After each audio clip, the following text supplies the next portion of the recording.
Alléluia, Alléluia, Alléluia. Je vous bénis dans le précieux nom de notre Seigneur Jésus-Christ. Voici votre émission hebdomadaire Analyse que vous attendez. Nous commençons aujourd'hui par les textes du Bénin. Le premier texte, c'est Genèse 22, de combien? 7 à 13. Et le deuxième, Romains 4, de 1 à 6. De quoi s'agit-il? Il s'agit de la foi et de ses œuvres. Mettons tout de suite le pied dans le plat. Il y a problème. Parce que le thème proposé et les deux textes ne concordent pas du tout.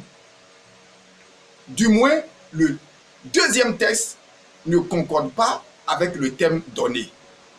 Le premier texte nous parle de la démonstration de la foi qu'Abraham a manifestée par l'acte majeur qu'il a posé en sacrifiant son fils Isaac. Le deuxième texte, dans Romains, parle d'être justifié par la foi.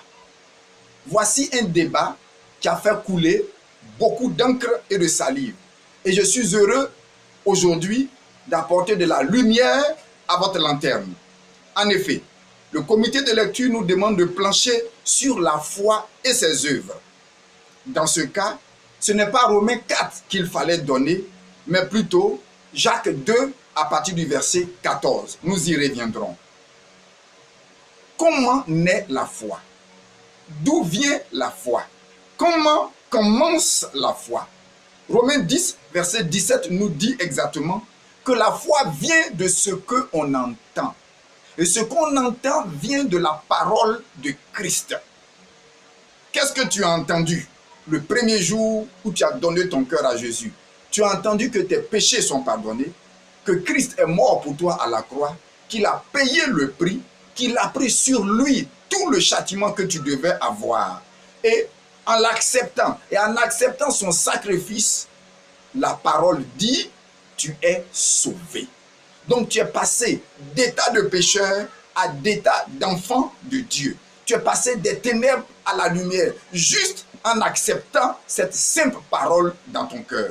Et Romains 10, verset 9-10 nous dit, si tu confesses de ta bouche le Seigneur Jésus-Christ, et si tu crois dans ton cœur que Dieu l'a ressuscité des morts, alors tu es sauvé. Si tu crois, et si tu confesses, tu n'as pas fait d'œuvre, tu n'as rien fait, tu as seulement cru et ta bouche a confessé que Jésus est vrai. La Bible dit alors tu es sauvé. Dans la deuxième lecture, au verset 3, c'est ce qu'Abraham a fait. On dit Abraham crut et cela lui fit imputer à justice. C'est-à-dire ça a été accrédité dans son compte. On lui a donné comme bénéfice d'être devenu juste. C'est Dieu qui lui accrédite son compte. Où ça s'est passé? Dans Genèse 15, verset 2 au verset 6. Qu'est-ce qui s'est passé dans Genèse 15? Voici Abraham dit qu'il n'a pas d'enfant. Et il n'y a que Eliezer de Damas qui sera son héritier. Dieu lui dit non, sors, regarde dehors, lève les yeux, tu vois les étoiles, compte-les. Si tu ne peux pas les compter, ainsi sera un jour ta postérité. On dit Abraham crut cette parole. Il s'est jeté par terre. Il a confessé, oh Dieu, je crois ce que tu viens de me dire. Et on dit cela lui fut imputé à justice. C'est tout. Et même je vais plus loin. Et je vais vous étonner. Ce n'est pas à cause de sa foi qu'Abraham a eu le fils Isaac. Non, non, non, non. Ce n'est pas à cause de sa foi. Parce que quand vous lisez dans Genèse 18, verset 11-12, quand Abraham a reçu l'Éternel et deux anges qui sont venus, quand Abraham les a reçus dans sa maison, on dit que Sarah a ri. Quand l'Éternel a dit, où est Sarah? À cette même époque, l'année prochaine, je reviendrai vers elle et elle aura un enfant. On dit Sarah a ri. Si elle croit, est-ce qu'elle peut rire? Genèse 17, verset 17. On dit aussi que Abraham a ri. Abraham dit, naîtrai-je un enfant d'un homme de 100 ans et sa femme âgée de 90 ans? Et Abraham rit dans son cœur. Donc si c'était à cause de la foi, Abraham n'aurait pas eu l'enfant. Mais c'est juste à cause de son hospitalité. Parce que ce que Dieu promet il le réalise. Ce que sa bouche déclare, sa main l'accomplit. Nous dit Romains 4, verset 21. Vous voyez, donc Dieu cherchait à accomplir sa parole. Donc il est venu vers Abraham. Et comme Abraham l'a reçu avec bon cœur, alors à cause de son hospitalité, Dieu lui a donné l'enfant. Donc Abraham a été justifié à cause de sa foi. Je le répète, c'est sa foi, sa croyance en ce qu'il a entendu qui venait de Dieu, qu'il a cru. On dit cela lui fut imputé à justice. Qu'en est-il du premier texte alors? Voici Abraham, notre ancêtre, qui va sacrifier son fils Isaac à la demande de Dieu. Oui, la foi s'éprouve et la foi se prouve. Mais la preuve ne nous justifie pas. Je le répète, la preuve que nous donnons à Dieu ne nous justifie pas. Pourquoi? Parce que quand Abraham a été déclaré juste, il n'avait même pas encore l'enfant. Donc ce n'est pas ce qu'il a fait 25 ans plus tard qui va le rendre juste aux yeux de Dieu. C'est simplement parce qu'il avait cru. Donc, la preuve et la justification sont deux choses différentes. C'est pour cela que nous allons rentrer dans Jacques 2 à partir du verset 14 pour corroborer la première lecture. Jacques 2, verset 14, nous dit quoi? Mes frères, que sert-il à quelqu'un à un homme de dire qu'il a la foi, dire qu'il a la foi s'il n'a pas les œuvres, s'il n'a pas les actions correspondantes à la foi? Tu comprends? Ici, Louis II a laissé le mot originel œuvre, qu'il devait traduire plutôt par fruit. D'autres Bibles traduisent ça par fruit. Que sert-il à quelqu'un de dire à la foi s'il n'a pas le fruit, s'il n'a pas le résultat, s'il n'a pas l'action qui correspond à sa foi? Donc Jacques et Paul ne se contredisent pas. Parce que Jacques parle des œuvres de la foi, alors que dans Romains 3, verset 8, Paul parle des œuvres de la loi ne sauraient nous justifier. Or, les œuvres de la loi, c'était quoi? C'était se faire circoncis, comme la loi de Moïse le disait, afin de devenir enfant de Dieu. Paul dit, si tu te fais circoncis, tu es déchu de la grâce. Donc, Paul et Jacques ne se contredisent même pas un peu. Alors, Jacques dit quoi encore? Allons-y, plus loin.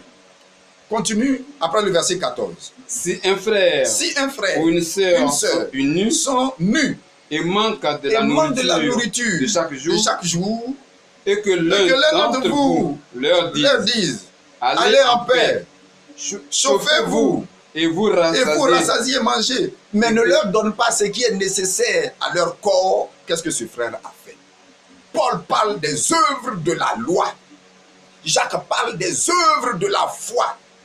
Paul parle des œuvres rituelles, du rite de Moïse. Jacques parle des œuvres sociales. Quand tu dis que tu es chrétien et que tu trouves ton voisin en train de mourir de faim, est-ce que tu es chrétien comme ça? Tu le laisses mourir de faim et toi tu es là, je crois en Jésus, je crois en Jésus. C'est de ça que Jacques parle. Donc les deux ne parlent pas du tout de la même chose. De plus, Jacques demande au verset 17, il dit quoi? Il en est ainsi de la foi. Si elle n'a pas les œuvres, elle est morte en elle-même. C'est comme un arbre qui ne produit pas de fruits. Qu'est-ce qu'on fait? On le coupe et on le jette au feu. Si tu dis tu as la foi, tu dois produire les résultats, tu dois produire le fruit. Tu es chrétien depuis 5 ans, tu es chrétien célèbre depuis 10 ans, ta vie ne change pas. Tu fumes, tu bois, tu forniques, tu mens, mais toi, tu es un serviteur inutile, nous dit la Bible. C'est de ça Jacques parle. Il faut que tes œuvres témoignent de ton nouveau statut de chrétien que tu viens d'avoir. Continue. Après le verset 17, allons au verset 20.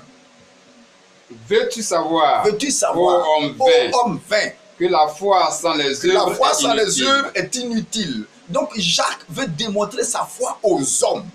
Paul dit, démontre ta foi à Dieu.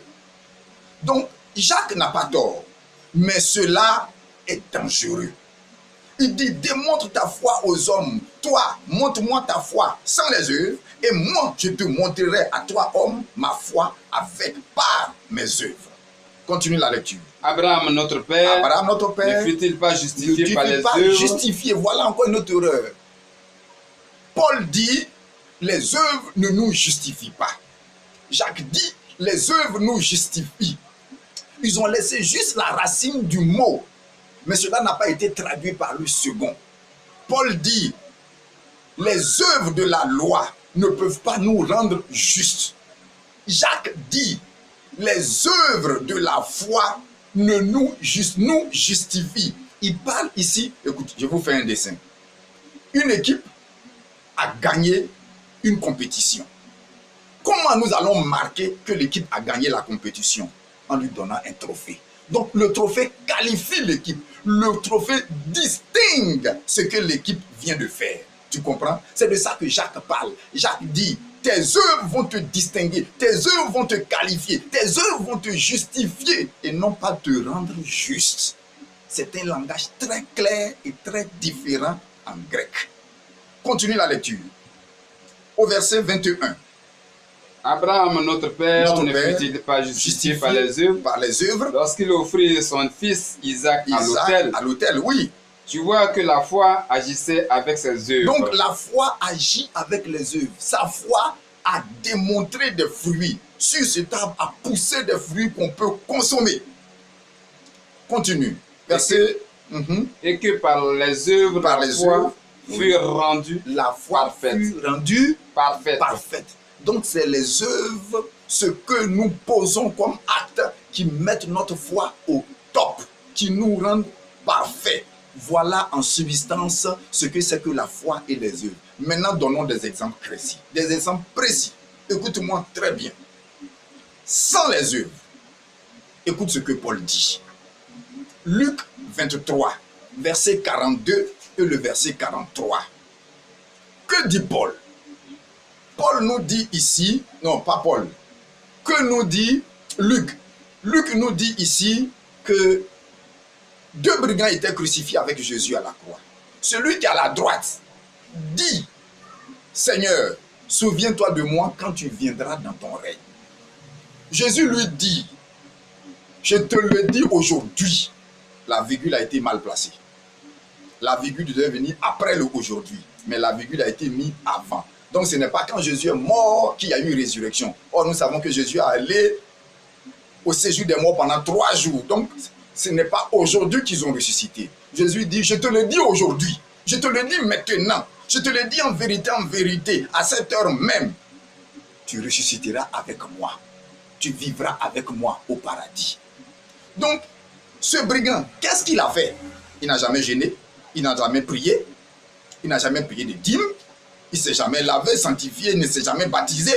Donc, sa seule confession l'a rendu juste. Et le 3e jour, il s'est retrouvé avec le Seigneur au paradis. Voilà ce que Paul dit. La foi nous justifie simplement, sans les œuvres de la loi. Que nous dit Jacques? Prenons par exemple notre père Abraham. Il dit, c'est l'œuvre qu'Abraham a produite. La démonstration de fait qu'il a démontré, qu'on a vu sa foi. Mais en fait, la preuve qu'Abraham a donnée ne démontre pas réellement sa foi. Je vais vous étonner une fois de plus encore. Genèse 22, à partir du verset 11, l'ange lui dit, ne porte pas ta main sur l'enfant, car Dieu sait maintenant que tu le crains. Il n'a pas dit Dieu sait maintenant que tu as foi en lui. Dieu sait maintenant que tu le crains. Tu crains quoi? Tu crains sa parole. Tu as honoré sa parole. Tu as obéi à sa parole. Tu as respecté sa parole. Dieu sait que tu le crains. Allons plus loin. Regardons Abel et Caïn son frère. Et c'est Hébreux 11 verset 4 qui nous donne un bon résultat. Hébreux 4 nous dit que ce que Abel a offert, oui, c'est par la foi qu'Abel offrit à Dieu un sacrifice plus excellent que celui de Caïn. Donc, l'offrande de son frère était comment? Excellente. Et pour lui, était comment? Plus excellent. Or, quand on dit que quelque chose est excellent, c'est plus que bon. Donc Caïn a donné de bons fruits, de beaux fruits. Il a donné la meilleure production de son champ à Dieu. Mais pourquoi Dieu n'a pas agréé son don? Son cœur était mauvais. Or, si tu veux écouter Jacques, Jacques dit de démontrer aux hommes notre foi. Donc si c'était à cause de moi seul, j'allais dire que ce que Caïn a donné était bon. Mais qui connaît la foi? Dieu seul connaît notre cœur. Écoute une autre histoire. Ananias et Saphira, dans Actes 5, de 1 à 6. Ananias est comment? Entendu la parole de Pierre. Il s'est converti. Il s'est fait baptiser. Il a été rempli du Saint-Esprit. Il parle en langue. Il croit la parole de Dieu. Il s'en va chez lui vendre sa maison. Il garde 2 millions là-bas et il envoie 3 millions. Si c'était nos chargés d'actuel, toute l'église allait applaudir pour cet homme. Applaudissez, il vient de démonter une grande foi. 2 minutes plus tard, cet homme tombe et meurt. Je n'ai pas à démontrer ma foi à un homme. C'est Dieu seul qui doit être au courant de ma foi. Les œuvres doivent suivre notre nouvelle manière de vivre, notre conversion à Christ. Les œuvres que nous allons poser désormais, le monde doit le voir. Mais seul Dieu juge si c'est bon ou si c'est mauvais. Alors mes frères, produisez des œuvres dignes de la repentance pour Dieu et non pas pour les hommes. Que Dieu vous bénisse, maintenant et toujours. Au nom de Jésus. Amen.